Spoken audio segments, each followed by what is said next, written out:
Welcome to Naked Faith, where we take off the masks, drop the performances, and get honest about what it really means to follow Jesus.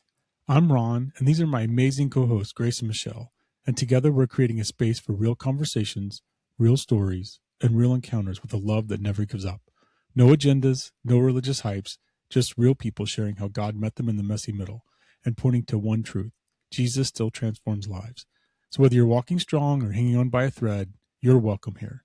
This is Naked Faith.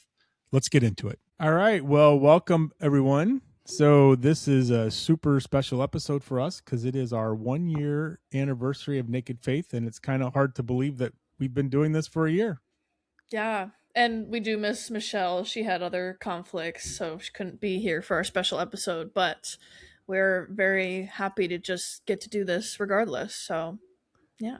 Exactly. She's here in spirit, though. She's here in spirit. So, and just for everybody's, she did tell us to go ahead and record this. So, I mean, we're not just being nefarious. Yeah, we right. went ahead and yeah, and did it anyway. So we're always in communication, of course. Exactly. We do miss her though. So Michelle, when you listen to this, know that we love you, we miss you, and wish you were here. Yeah. I was going to actually ask her to write, this like, hey, respond to these. Give me like a written response, and we would read what her thoughts were. And I totally forgot. So right, anyway, I thought she could like do her own Substack post for it of like her reflections and stuff. Oh yeah, that'd be cool. Good idea. All right. Well, so here we are 1 year in, and we're almost at 26 episodes. And so I say that because statistically, podcasts that make it to 26 episodes usually stick around. And so we are determined to stick around. We are at 20. This will be the 23rd episode. 1 year later, we started this. So I am super excited. But, one of the things that I have been thinking about when we talked about this a few weeks ago about, what would we do for our 1 year anniversary? What does that mean?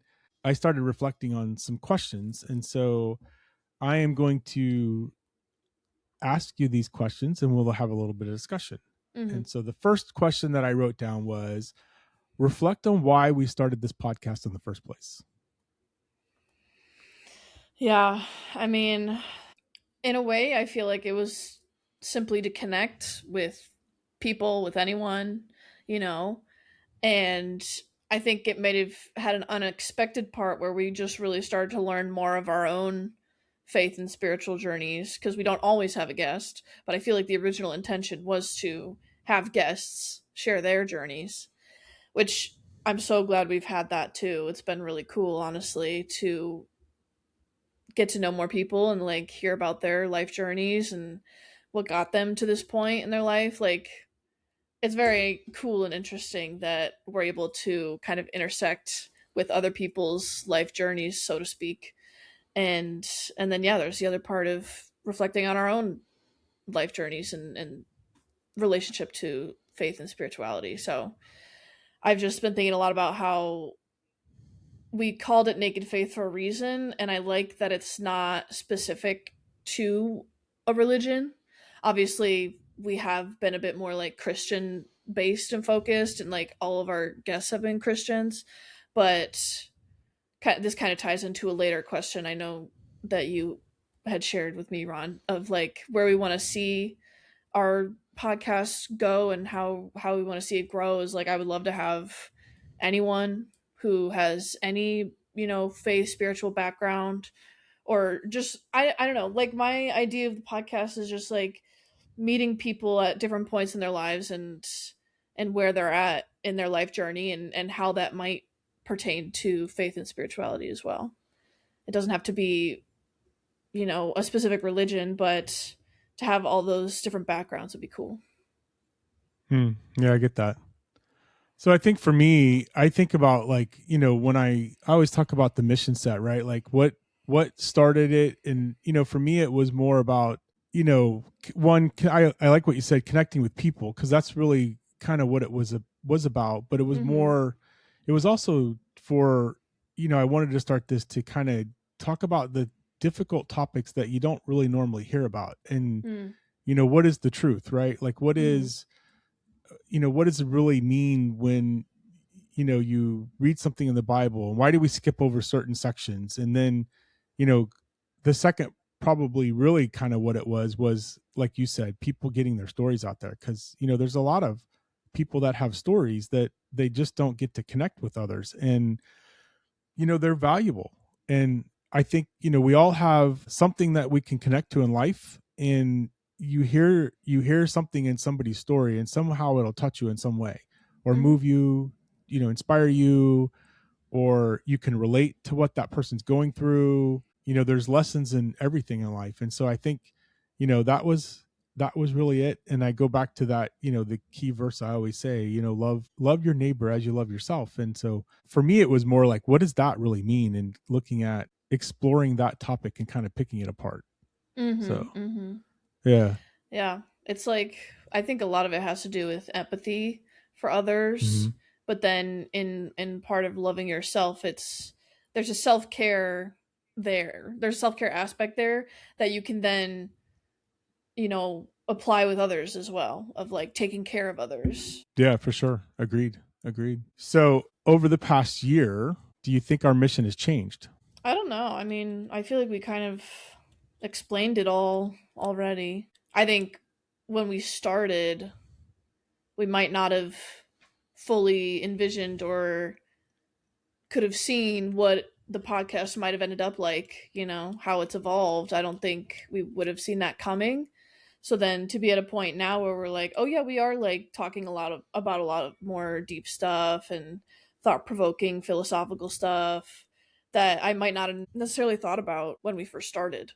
So that's definitely interesting. I'm going to answer that differently, because I was going to say, I think it totally has changed for me. Right.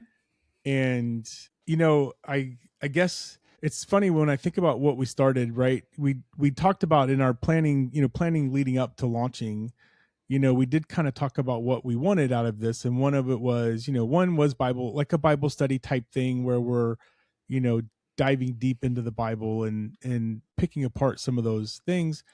And then the other part was, definitely, trying to get guests. And I think at first we struggled with the guests part. And then, we had some really great guests, and, shout out to Tiffany and Angie and Vivian and Michael and David, and those were all fulfilling and awesome, but I think, what changed for me was my whole view on my faith. And it's, for me, it started with, it's mind boggling. It started with Mary Magdalene. And she has that effect. Yes. Yeah, exactly. And I would just, it's just, I never thought that would shake me to the core that it did. And it still is, you know what I mean? I'm still like trying to figure out, like, oh my gosh, everything that I thought I knew is not necessarily true. And it's changed. And so, it's more about the experience and less about deep diving, I guess is what I'm saying. Like, I don't know if that makes sense to what I'm saying, Yeah. I was going to say, like, just thinking more about the Mary Magdalene stuff, it's like, it was just something I resonated so much with and felt so much that maybe the last few years I didn't know what it was. And then learning more about her specifically and all of that, it just like kind of put a label to it. And it just kind of made everything make more sense for my own spiritual journey. Like, it definitely like elevated it, I would say, getting to like learn and study more of that. And then I think the other side of that coin, in a way, was connecting more with my ancestors, kind of, especially my Celtic ancestors, because that is like half of my bloodline. So I just feel like in the last year I've really come into myself in a way that I never would have really expected, and that's been cool. Like, just feeling more comfortable in who I am and in my weirdness, so to speak, and just embracing whatever comes my way, I guess. So you're not weird. Stop. No, I know, but like, to the matrix of society, yes, I am. Like, but I'm not allowed to say that word anymore because you say I say it too much. So Oh my god. It was only because you said it 10 times in the span of 5 seconds. Like well, I mean, we were talking about the Matrix and do we live in the Matrix? Yes, So, yes. I think I feel like I had to say it. I know, of course. One of the things that I think that I was, and this kind of leads into the next question actually, but that became present to me was, you know what? I'm just going to ask the next question and then Okay. we'll go into it because I think I have a lot to say about this, right? And so it says, how have our conversations, our production, and perspectives changed over the last year? And so for me, I think, like when we started talking about Mary Magdalene, there were things that were opened up to me that I never really thought about, or I think you said it best, right? Like it identified some feelings that I've been having. And so like Mary Magdalene was, we started that as a series of the women of the Bible. And I honestly don't think we ever even finished it. No. Like we never really got through all the all the women in the Bible, right? Yeah.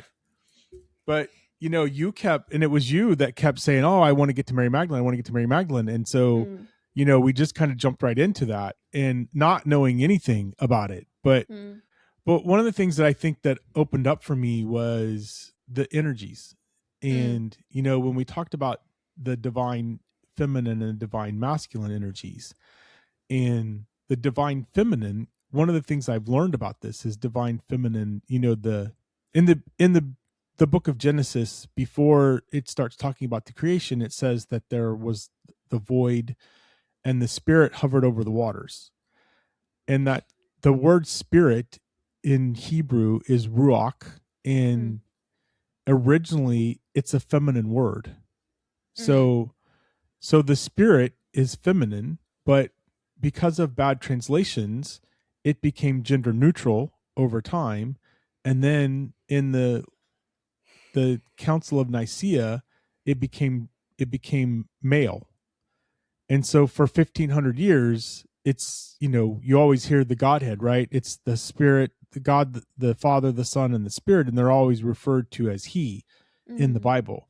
And that's not a true characteristic of the Spirit. So the Spirit itself, the Holy Spirit that we call the Ruach, is feminine, which would represent the divine feminine energy. The other thing that came really perspective to me was wisdom. And in the, as we briefly talked about, the Pistis Sophia, which is the word for wisdom, is also divine feminine energy. Wisdom is feminine energy from the divine. And I think that really changes this perspective on life. And again, not that, and I think you're the one that pointed this out to me, like we can't put, just because it's feminine energy doesn't mean that it's female. It just means that it's the feminine side of you, like it's a characteristic of who you are, right? It's because we all have a yin and yang within us, and that's like literally the yin is also feminine and the yang is considered masculine. Like it's all balance and a spectrum, so right. And I think that was eye-opening for me, to think about, because we in English, we tend to say feminine and masculine as in it's an identity of who you are. I'm a male, I'm masculine, you're a female, you're feminine. But and I don't remember, I think it was one of the earlier episodes where you talked about the energy that we all have, we all have feminine and masculine energy in us. It's just that we tend to portray one better than the other. I think that's how you said it, right? So like, something, and it has to do with the whole spectrum thing too, of like, we all have we're all unique human beings. We all have varying versions of how we express masculinity and femininity. Like, it's all different for everyone. Yeah. I think though, when you talk about that, it in our society, we're, at least in my upbringing, we were, men are tough, men don't cry, we're the hunter gatherers, we're the providers of the family, we're the, we have to be the steady calm force in the relationship. And I will tell you though, I say that because I was a very emotional child. So, but I also had very, I had strong maleness too, I guess to say. So like, I think where people, when you say feminine energy, it's tough for people like me who think that that means that I'm girly or I'm not, you know what I mean? I know, and it's a very, very sorry, no offense, but it's a very outdated way of thinking. and that's Exactly. and it's part of the problem of what's going on in society right now is because like what you were saying with you considered yourself to be an emotional child and boys and men are expected to be tough and not cry and it's like that's the problem that the patriarchy upholds, you know. It all stems from that kind of thing.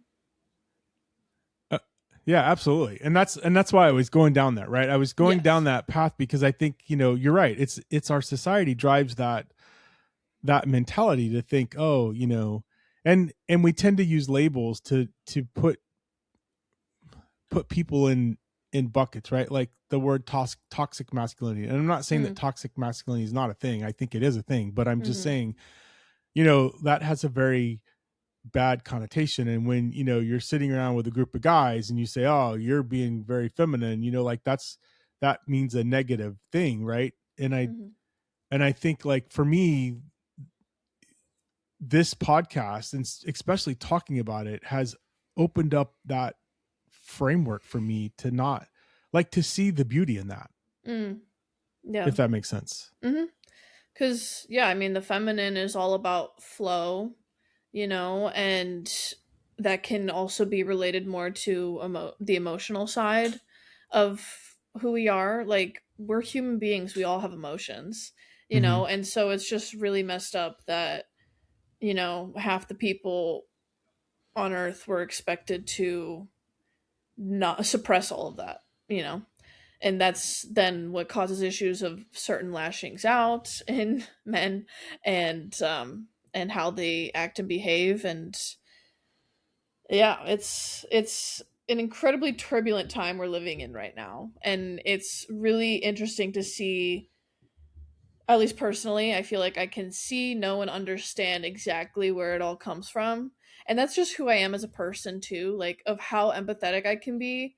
I've gotten to a point as an adult where I'm like, I know exactly why you are the way that you are. Maybe I don't know your specific lived experience, but like I can definitely see, you know, different possibilities of where that stems from and how that came to be and so for that I tend to give people grace as that is my name and but so I have a certain level of understanding but then I get frustrated and irritated when like you know maybe people aren't aware of that of how they are behaving and acting but getting frustrated with just like I don't like to make it an excuse for their behavior but if they don't even know about it that's one thing but then it's like okay if they do end up learning that about themselves are we as a society and as people are we striving to be better than we were the day before because I feel like that's all that human life is just trying to do and be better than we were the day before and a lot of people maybe don't see that and again I can understand why like I can understand why everything is the way that it is why people are the way that they are does not mean I'm okay with it and that's how I get frustrated with people is just like I get impatient and I like I want to be able to do something and help in some way but people a lot of people really just got to learn it for themselves at least I hope For so sure. Well, for yeah. sure. And I was also going to say another thing for me though is I think in this last year I've learned a couple of things. Well, I've my perspective on life has changed a lot. And so patience is something that I think I would like to think I have more of. I mean, I don't tend to like, I very rarely have road rage anymore. Not Hmm. that I had road rage in the Mac that I like tried to be mean to people, but I mean, I could curse them out of my car while I'm driving, you know what I'm saying? And now I Yeah. just, you know what I mean? Now I Yeah. just like, okay, it is what it is. It's not that deep. There's no, I'm not. Like I Right. might have a moment of irritation, but I just let it go. You know, I'm like, it's not. Whereas not. I'm at the point where it actually is that deep, because if certain billionaires in the like early 1900s weren't so focused on a fuel car industry and society, then we could have more public transportation in our country. Like in that sense, it is that deep of like, we shouldn't have to all be stuck in traffic all the time and have to like deal with driving as our main mode of transportation. We should be able to have easy access to public transportation, in my opinion. But Oh, for yeah, sure, for sure. Did I tell you my electric vehicle rental car story?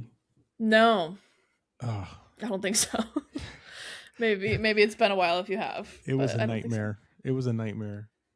So I had to go. I had to go to Kings Bay, Georgia, for work, which is only 3.5 hours from here. Okay. So, my wife and I share a car, so I couldn't just because I was going to spend the night up there. Mm-hmm. So I just rented a car from the airport, and I didn't even think about it because I'm like one of those status tiers where I can just walk out and pick a car that's in a certain row. Mm-hmm. And so I get to the airport and I get dropped off, and I walked out and I saw this car there. I was like, oh, that's a good one. I'll just grab it. And I take off. And the weird thing is I had to go to the office first before I drove up to Kings Bay to pick up some stuff in my office. And so I'm halfway from the airport to my office, which is about 25 minutes. And I realized this car is an electric vehicle. Mm. And I'm thinking, okay, like they should have told me this before I got the car. Like I feel like they should have warned me when I got the car, like, hey, this is an electric vehicle. But anyway, I was like, all right, well, how bad can it be? Like I've never really had an EV, but how bad can it be? Well, I don't know what brand. I mean, it was a Hyundai something, but like, I don't know if the intent behind this car is just to be a commuter, because, I'm halfway to work and it tells me that I have 120 miles left. Mm-hmm. I still have like 220 miles to go. Right. Mm-hmm.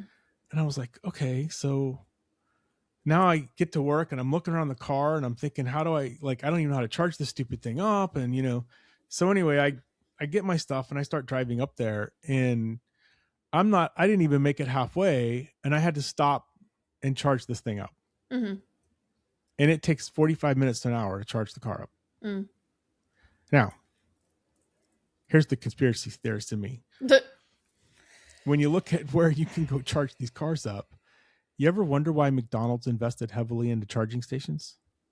I didn't know that, but yeah, makes sense. Okay, well, think about it. Why does McDonald's invest heavily into charging stations in their parking lot? Because they know it's going to take you 45 minutes to charge your car up. Oh, what are you going to do for that 45 minutes? Oh, I'll go into McDonald's and buy some food. Right? Because anyway, so I stopped at this place. I charged the car up. It cost me $20. I get up to Kings Bay and I have to stop and charge the car again for the next day because I wasn't going to make it to where I needed to go the next day. Because I got there in the evening, so I had to anyway. So luckily right next to the hotel I was staying at, there was a charging station. So I charged it up then, another $20. And then I get up the next morning, I go do my stuff, and now I'm driving home, and I make it about halfway home, and I have to stop and charge the car up again. It's another $20. Yeah. So I was sitting there thinking to myself, all right, I'm sitting in this gas station because that was the only place I could find that would charge this car up. I'm sitting in this gas station thinking, what did this car it didn't save me anything. I still spent $60. And, for $60, I could have filled my car up and I would have gotten up there and back on one tank of gas. And so then it started I started just thinking about this whole EV, and I'm agreeing with what you're saying in the fact that, one, I don't think these EVs are the answer, because, the environmental impact that it takes to mine these rare earth minerals to make these batteries, I don't think is doing anything good for our planet. But well, yeah, neither is the fossil fuels, literally. Well, right, exactly. And that's where I'm like, okay, almost 200 years later, can we not figure out another way to fuel these cars or whatever, like where we're not, Right. you know what I mean? But it doesn't have to be these batteries. Like it's not, because the batteries are destroying the environment. Mining the rare earth minerals to make the batteries is destroying the environment. Plus you need fossil fuel to create the electricity to charge the car up in the first place. You know what I mean?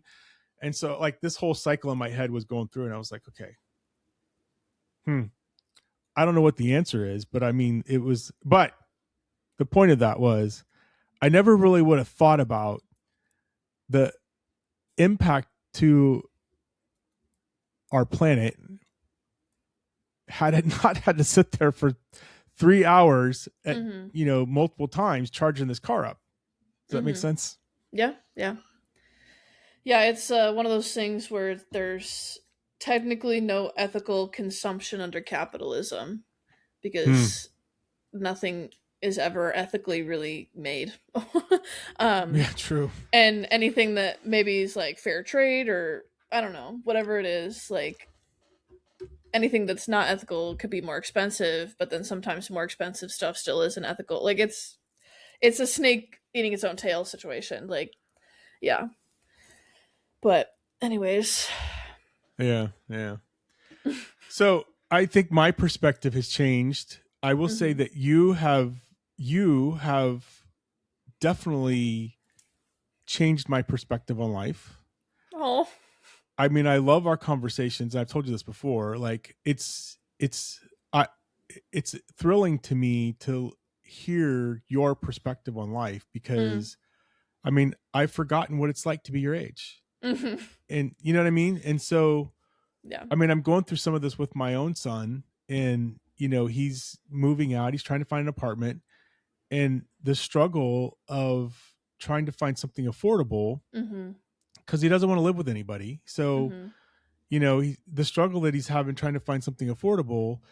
And I was, talking to my wife about this and I was like, it's just interesting to me because in the early 90s when we got married, we didn't make a lot of money. I mean, at the time it was a lot of money. I mean, it was a decent income enough to survive. But when I look back what we were making then, today we would not have been able to live on the salary we had back in the early 90s, right. And you think about it, like a lot of those salaries have not improved since then. Well, yeah. Which is another part of the problem. So. Oh, for sure. For some people, yeah, for sure. But I was like, okay, we, what we were making, like we had a decent apartment. We had we rented a house at one point. I mean, they were all decent places to live, not in bad areas. We didn't have to settle for, safety or anything like that. And, it's eye-opening when I start to think about like, oh my gosh, here we are, like people your age should not have to struggle to live. And it's sad. Yeah. It's, yeah. I think people don't realize how bad it can be sometimes. I was thinking about how, like, I obviously want to help create a better world, but there are days where I feel like hope is lost. And I, like, it can be hard to keep going and, like, hopefully feel like there's change for the better. And I just get so hung up on my age and like time in general because in some ways I feel like I don't have a lot of time and in other ways I'm like, wait, in 20 years like I have like so much more time. Like I don't know what's going to happen in 20, 40 years. Like it's crazy to think about that concept of time of like no, it's actually, not everything is happening right now. But also, yes, it is. I don't know. That's my kind of mental situation a lot of the time is stressing about, I think, time in general and stuff like that. Yeah. Here's what I would tell you. I mean, I can say this looking back. Where I thought I was going to be in my 20s when I'm knocking on the door of 60 is nowhere where I ended up.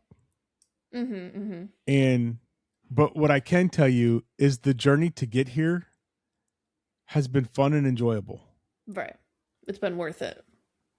It's been worth it. Yeah. I mean, I look back and I think, I don't have a lot of regrets in life. I mean, there are some things that I would go do differently knowing what I know now. Mm-hmm. But, then you think about when people say that, well, what would you change? I don't know that I would change anything because, like it's all part of the learning process. Yeah. Yeah. I wouldn't have the life experiences that I have now if I could go change moments in time. But what I would say is, don't worry about the end. Just worry about the journey. I mean, just enjoy the journey is what I'm trying to say. I think just thinking and talking about all this, I think this stems from how much I loved watching Back to the Future as like a teenager, or even like, I think I watched it for the first time when I was like 9 or 10. And so that was like my favorite movie for so much of my life. And to think about time like that, I think that just really led to a lot of where I'm at now, of just stressing about everything in a way. But it also doesn't help when the world outside is like crazy. So, yeah. True. Well, the other thing I would tell you is, and I think what I learned, and especially in the last year when I look back at perspectives, when we started talking about the gnosis and Gnosticism and higher consciousness, and and when we talked about the matrix, and that the people that are not seeking higher consciousness is because we're clouded by a veil, and the veil is ignorance. And I don't mean ignorance in a bad way. It means that we've forgotten who we are. And I think the journey is to learn to get back to what that higher consciousness is, and that collective mindset that where we're all connected to the source and we want the same things, right? And so what I would say, and this has helped me, especially in the last probably 4 or 5 months, is when you meet those people, just remember they're ignorant in the fact that they don't know that they're living life through a veil. Yeah. And that's, I think that's what's been frustrating for me too, is then knowing that, how do I navigate the world? How am I, obviously I can still find my people in certain places, but it's like, how am I supposed to communicate with anyone if we like, I don't know. I'm able to communicate, but it's just like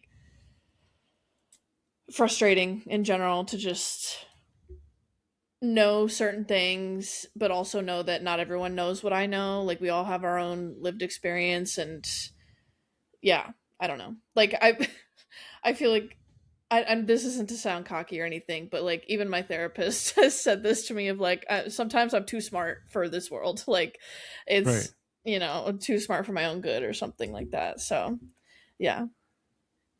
Well, I think the question you got to ask yourself is, what do you want to do with that? Exactly. That's what's also kind of stressful for me, is like, I don't really know what to do with that right now, and I'm trying to figure that out. So, yeah.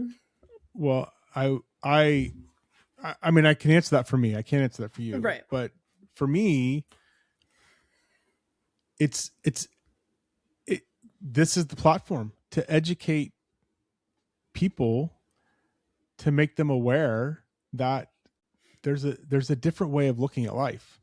And it's kind of freeing and liberating when you get to that point in your life when you're like, oh, I don't have to live like that. Like, faith and spirituality is not this, what the church has led us to believe, where it's, I sinned and I've got to be guilty and feel guilty about my life. It's about the connection. It's about the being in tune with our surroundings. The kingdom of heaven is within you and it's around you, right? So think about that powerful statement. The kingdom of heaven is within you and it's around you. Like, that means, and then, when we talked a few weeks ago about energy fields and things like that, now we're like, you can start to see that we're all connected. And so when I get in close proximity to you, my energy field connects with your energy field. And so now we're connected. And so I'm sensing what you're sensing and you're feeling what I'm feeling, and I think that, to me, that's a very beautiful experience when you think about that in a globe, like a higher conscious perspective, right? Like, and and yes, people are going to be ignorant, and people are going to be, they're not going to understand that feeling they have. But I think that's where people like us can come in and say, it's okay, and not get mad, not get, you know what I mean, not get angry, Right. not Right. that sort of stuff, right? So Yeah, for sure. Can I share with you though, like kind of I don't know, like my thoughts and views on maybe like the universe at large? sure, It's yes. just been something I've been reflecting on more in the last few months, but also the last couple of years. Like I connect much more with the universe at large than I do with an organized religion version of God, Mm-hmm. and so I feel much more connected to the energy of the universe and the earth. I think technically it's like pantheism, just like when it's more about worshiping the earth and nature. But I don't always care about labels. I don't know. I just have like we all have our own relationship with faith and spirituality in a way. But anyways, the whole like cosmos of it all, I've been thinking about like if I were to believe something, I like to believe that every galaxy is actually a person's afterlife, and Hmm. only as humans we see stars, nebulas, whatever it is, but like on the other side of a spiritual realm, maybe the veil, whatever it is, it's like that's a whole other realm, dimension, whatever you want to call it, of like people living their afterlife, you know? Hmm. And it just for me it just kind of makes sense because the universe is ever expanding and growing, and like I kind of think of it as like when we die, you know, a new star is born, and when a star dies a new human is born. Like Hmm. there's like that kind of connection, because if you look at like what is it, the splitting, the mitosis process of a cell, of cells splitting and growing to form a human, is like the same visual as a star dying. And Really? yeah, so it's things like that that just feel so profound to me that I've just really connected with that idea of what life could be like, of like, and then maybe with how much I love to dream, and like maybe I've astral traveled to other realms. I don't fully know, but just with how vivid my dreams can be, it feels like I'm in another realm, you know, really actually living there or something like that, and experiencing those things. And I'm like, you know, that could be through that veil, whatever it is. Like, yeah, I don't know. It's like all we Hmm. see as humans are stars, but I think in the afterlife, it's like I think we occupy galaxies in a spiritual realm, and I think that's Hmm. pretty cool. Yeah, that's kind of cool. Yeah. I mean, that's an interesting perspective. Yeah. Hmm. It's just, yeah. I think I just had a really vivid epiphany at one point in college, and I've just really ran with it since then, and it's been I mean it's always cool to like think about, because I just think the stars and the universe is so cool, and it that and that's what brings me peace of mind, you know, when it comes to death and the afterlife, because we don't actually fully know what it's like. Right. um we won't until we die, but I don't, in that sense I'm not necessarily scared of death. I'm only scared of death in the fact that like I still feel so young. I am very young. Like I want to be able to live way more decades, you know, and have something to show for it, kind of thing. But just with how spiritual I've been, it's kind of culminated to this point, obviously, honestly, of like this is kind of who I am and what I believe. And yeah, that's kind of how I see life. Hmm. I love that, actually. That's awesome. Thank you. No, Yeah. I do. That's really cool. Yeah. All right. So, well, I was like, we're running, we Oh got, yeah, we got yeah. some time, but Okay. So I think we might have actually kind of covered this. So, right. what have you learned, changed, and see differently about your faith over the last year? Hmm. I I think we mean, just, go right, ahead. yeah. It's like that's something that I've kind of already thought about for a few years now. So if I think about specifically just the last year, I think what's really helped me and what I've really learned is like I'm here on earth to learn life lessons, whatever it is. Like, I'm here to grow and like just really learn a lot about like how the world works. And this is like my, your 20s. You're like learning how the world works, and then you're learning how you kind of live and operate within that world. And so with a more spiritual perspective, I feel like been I've just been learning more of like, okay, what am I, how am I growing? What am I learning as I continue my life? Because I said this a few weeks ago of like, I feel like I could, we're always growing, learning, at least I hope, as humans, so Mm-hmm. yeah. Yeah, absolutely. So then it's a matter of I, like it, putting myself out there and actually living experiences to then learn from. And I feel like that's a big issue with younger generations is like we're all, I mean all generations, because we can all get stuck on our phones, and it's like, what do we learn from doing that? Obviously you can learn from a video or an article, whatever it is, but like you're going to learn the most from lived experience. And absolutely. I think for ever since COVID I was just kind of like scared to like actually do stuff, and so I'm at a point now where I'm like, I want to, actually create some memories and see what I, learn and all that. Okay, but I'm not going to say what you shared with me before we started recording, but I mean that's a huge step. Mm-hmm. Oh, You know oh, what I yeah, mean? yeah, yeah. I mean Mm-hmm. that's huge. That's getting out of your comfort zone and getting back to something that you love, and Mm-hmm. Mm-hmm. who sees where it goes, right? Like Yeah, that's yeah, really cool. yeah. So, and it's interesting you say that because I think I was reading something a few weeks ago on the statistic of uh, the average person. Like this was mind blowing to me. Mm-hmm. The average person picks up their phone 1,000 times a day, Mm-hmm. Mm-hmm. Yeah. and Yeah. so, yeah, it was mind boggling. I was telling my family this as they all picked up their phones and started looking at them, and I was like, Uh-huh. "See, we're part of these statistics. We're just sitting here. We're all in the same room. We're not talking because we're all looking at our phones." Mm-hmm.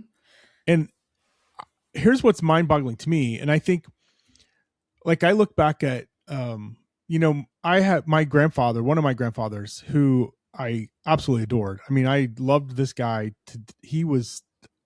I just loved hanging out with him. He was so fascinating to me.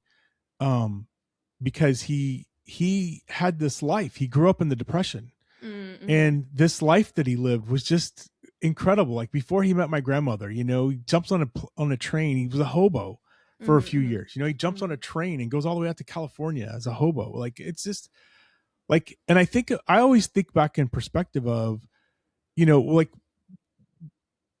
well, okay, I'll tell you a nerdy story. My favorite ride at Disney is Carousel of Progress. Okay. I don't know if I know Have you that ever been one. on this ride? Is it in Disney World or is it in a different park? It's in Disney World. It's in Okay. Magic Kingdom. Okay. Oh, that's So right. it's Yeah. in it's in Fantasyland, which I don't know why they put it in Fantasyland, but Okay. the Carousel of Progress was the first ride that Walt Disney had made, and it debuted at like the 1952 World Fair or something like that. Mm. And the whole ride, it's a circular, it's a theater, and Mm-hmm. you sit in these seats, but the theater moves around the stage, and each section of the stage, they're blocked off, but it's a different era of Americana.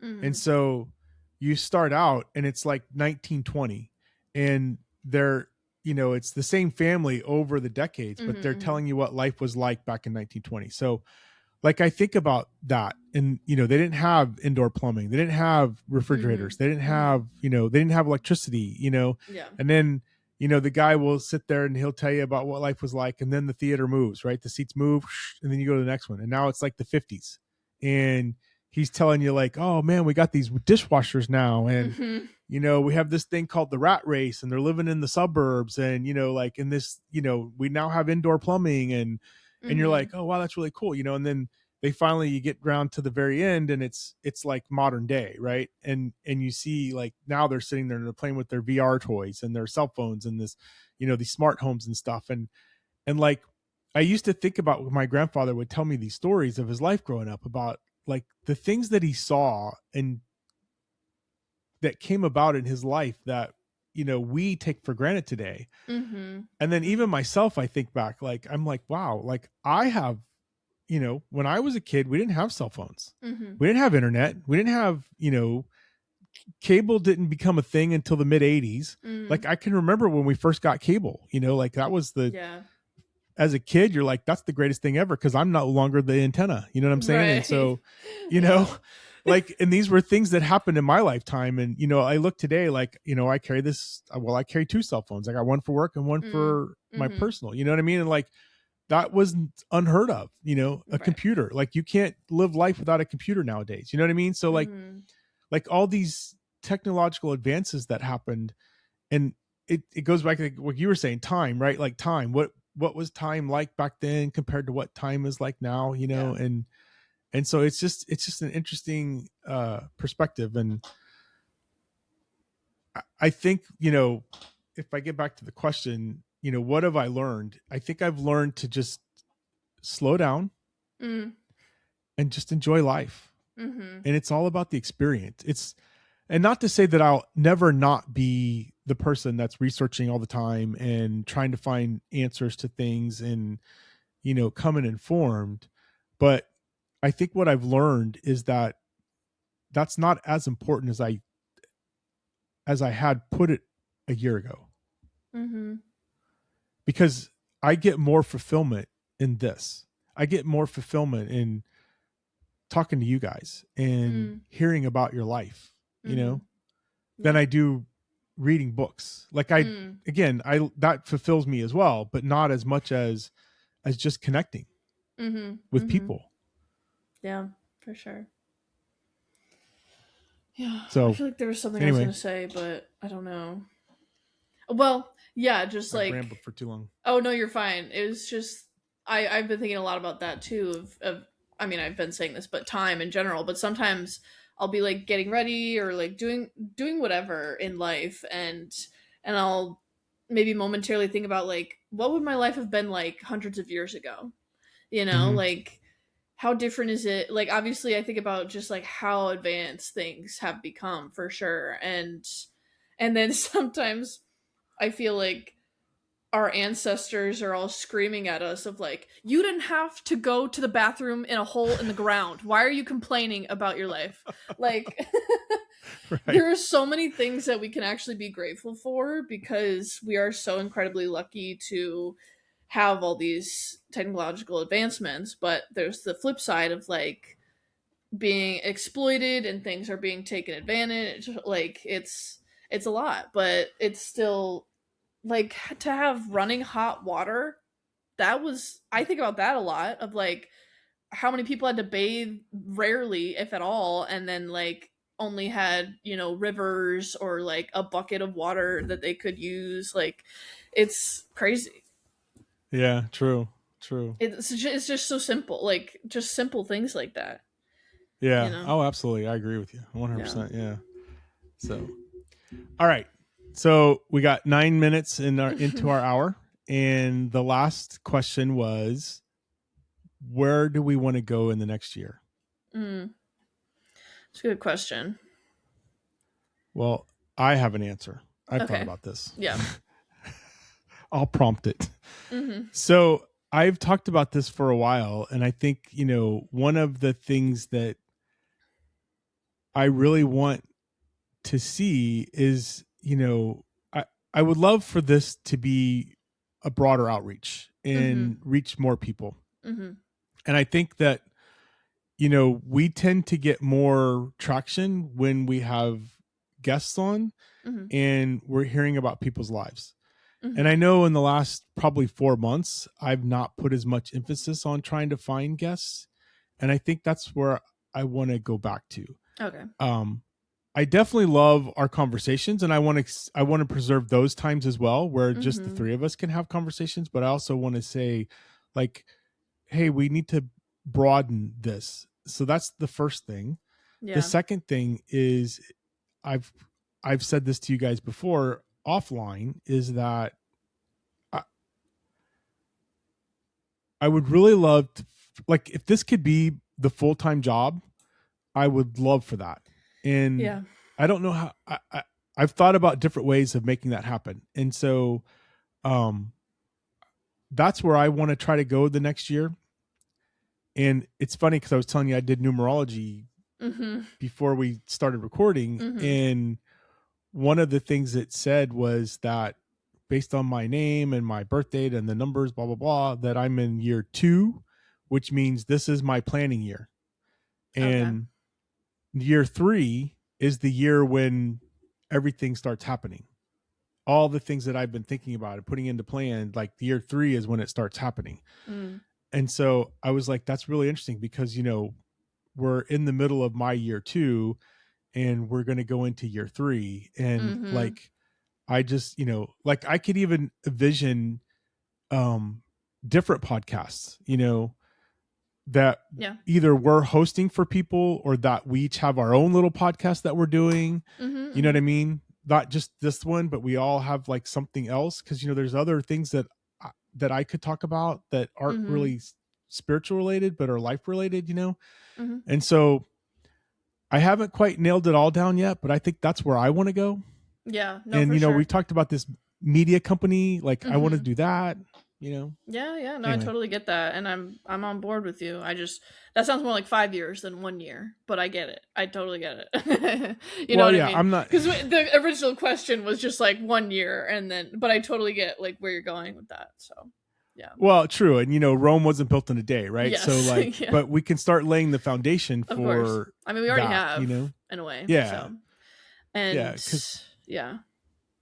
No, what were you going to say? Well, I was going to say, you know, because I mean, I know you're not. I mean, I'm getting close to retiring from my work life, which, you know, is scary in its own right. But I know I'm going to need hobbies because I'm not the type of person that can sit around and do nothing. But like, that's where I'm like, you know, I keep thinking about, you know, what could I do? Like, you know, I've said this, the man on the street type interviews and, you know, like, and I've never done it, you know, like these are things I think like, oh, that would be kind of cool to do, you know, like, and then how could we, you know, I even want to try to like, which you and I probably need to talk about more in depth when we're not recording, but like a hosted channel on say like a Roku or an Apple TV or something like that, you know, like that would be kind of cool where we have our own channel and then we can bring in others, you know, I think about like, I mean, not that she needs any help, but you know, Vivian like has a podcast and it's a really good podcast, you know, like that could be someone else on our channel. You know what I mean? Like, yeah. And I think when we talked to David was saying he knows somebody that's going to like their podcast is going to be on some streaming app, you know, like, and I think like, that's where I want to go. Yeah. We just got to find a niche, you know? Right.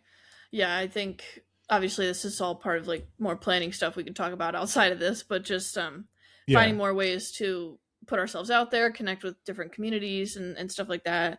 And seeing, you know, if we're able to engage with the algorithm a bit more, just internet wise, like whatever it is. There's a lot of different methods and ways of doing things. So, but I was going to say, I might have to look into the life path thing. I did calculate, I'm a life path 1, but I don't know how that pertains to what year I am in currently, you know? So, because is it connected to your life path number? Yeah, well, it was all of them, you know, like, yeah, so you do your life path and then it did I have to go back through it, but what I was telling you earlier, like it's the life path and it's your personality path and like they all kind of build upon one another. And then the last thing it asked was like what year you were, what it tells you, because the numerology goes in a 9-year cycle. And so I'm in my 2nd year of the 9-year cycle. And that's where it was saying, so my life path is a 9. Anyway, I'd have to go look them all up. Yeah, for sure. So my life path is a 9. My personality number is a 6. Soul urge is a 9. Expression number is a 6. And one of them's an 11. But then it says, oh, the shift from incubation to expression. Where is this at? Personal year. So for 2027, you will transition into a 3 personal year. This represents a massive shift in momentum. If your 11-2 year in 2026 is about deep research, behind the scenes partnerships, and intense spiritual incubation, 2027 is the year the doors swing open and you step up to the microphone. So like it's saying, based on my numbers that, Right. I'm going into year 3 and, it's things are going to start happening. Mm-hmm. Yeah, I'd have to look into my personal numerology. So, but that's neither here nor there for now because we're recording. So yeah. Well, I was gonna say that'd be interesting to see what next week what your numbers come out to be. Right. Yeah, for sure. All right. And then we have to get Michelle's. So, right. Anyway. Yeah. Anything else before we close out? Nope, that was it. That's the 5 questions I had for you, and and it worked out. This has been awesome, so. And it did work out time wise. Yeah, we're right at an hour. So, I just want to close with saying that again. This is fulfilling for me. I thoroughly enjoy our conversations. I really, really do. I just want you to know that you are very special to me. And Michelle is very special to me. And this whole podcast idea is very special to me. So I just thank you guys for being on this journey. And it's hard to believe it's been a year, but it has been a pretty incredible year from my perspective. So yeah, thank you. Thank you for saying that. And yeah, it's definitely been an interesting journey for sure. And I'll be interested to see where we're in another year. So absolutely. Yeah. So. All right. Well, all right. Well, we don't have Michelle here to close us out, so I'll just say I think we're on all the social medias, Spotify, YouTube, blah blah blah. Yeah. So just check us out. Yeah. And at Naked we'll Faith try Podcast. to do a perspective. Yeah. Yes, and a perspective on Substack, and so that's my other goal is to get more active on Substack. So anyway, thank you all for listening. Hope you guys enjoyed it, and we'll see you next week. All right. Bye. Bye.